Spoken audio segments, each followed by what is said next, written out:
Oke, assalamualaikum warahmatullahi wabarakatuh. Alhamdulillahirrahmanirrahim. Pertama-tama yang terhormat kepada adik-adik dan Hida selaku pengasuh pondok Supercamp Al-Quran Al-Reda Hanifida. Yang kedua terhormat kepada guru-guru MTSMA Al-Quran Al-Reda Hanifida. Dan yang ketiga terhormat kepada kedua orang tua saya dan tidak lupa pula kepada teman-teman saya balikan. Nah, jadi perkenalkan, nama saya Ahikam Tajul Aulia. Nah, jadi di sini saya akan mempresentasikan tentang kitab Ulumul Quran, yaitu tentang bab ke-7 atau ke-8, Makkiyah dan Madaniyah. Nah, jadi para ulama itu mengklasifikasikan Al-Quran menurut penerima pertama kali wahyu.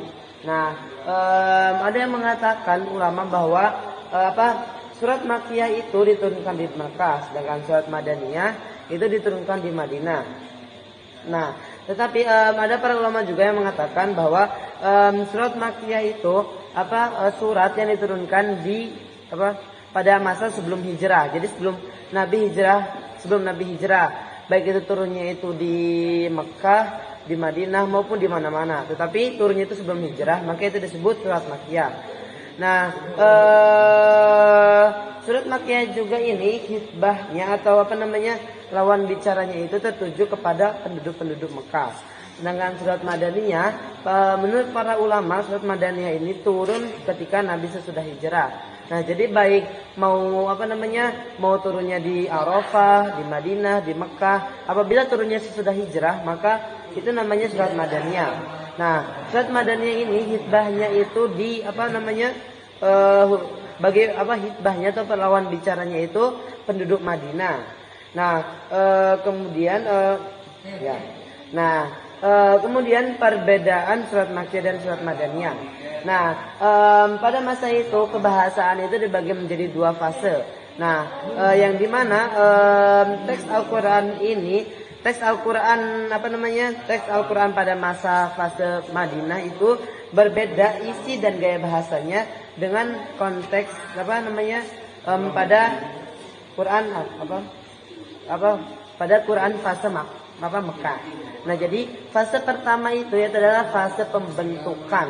Nah, jadi pada fase pertama ini tidak ada peraturan-peraturan. Nah, jadi fase pertama ini hanya fokus untuk pembentukan. Kemudian pada fase yang kedua itu barulah muncul peraturan-peraturan dan tata-tata aturan seperti itu. Nah, kemudian ada perbedaan Makkah dan Madinah.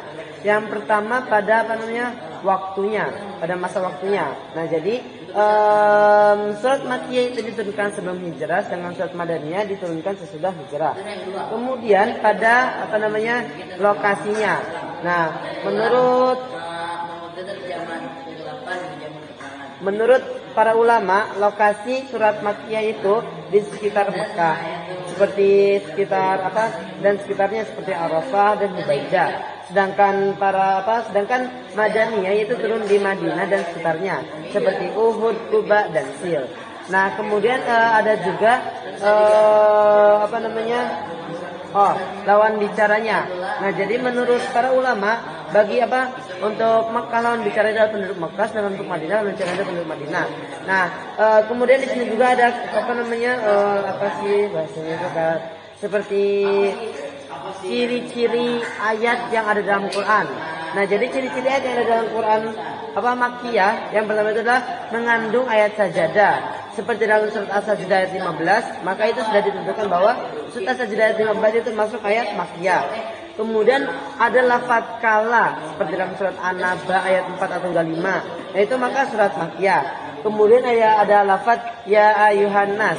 Apabila mengandung ya ayuhan nas, maka itu surat Makkiyah. Tetapi apabila seperti dalam surat Al-Baqarah ayat 21 atau 21 ya. Ya ayuhan nas ubuduna, itu berarti surat Makkiyah. Kemudian surat Makkiyah juga lebih cenderung kepada menceritakan kisah para nabi dan kaum sebelumnya. Kemudian Makkiyah juga fokus kepada kisah Nabi Adam dan iblis. Nah, seperti dalam surat Al-Kahfi ayat 50 itu. Nah, kemudian surat Makkiyah juga ayat-ayat awal itu pendek. Nah, ayat-ayat awal itu pendek seperti Alif Lam Mim Ha Mim Yasin Qaf, nah itu. Kemudian untuk Madaniyah itu Yang pertama itu adalah berisi kewajiban atau hak. Kemudian yang kedua itu mengandung orang-orang munafik, dan yang ketiga itu dialognya itu dengan ahlul kitab. Nah, oke, sekian dari saya, kurang lebih mohon maaf. Wassalamualaikum warahmatullahi wabarakatuh.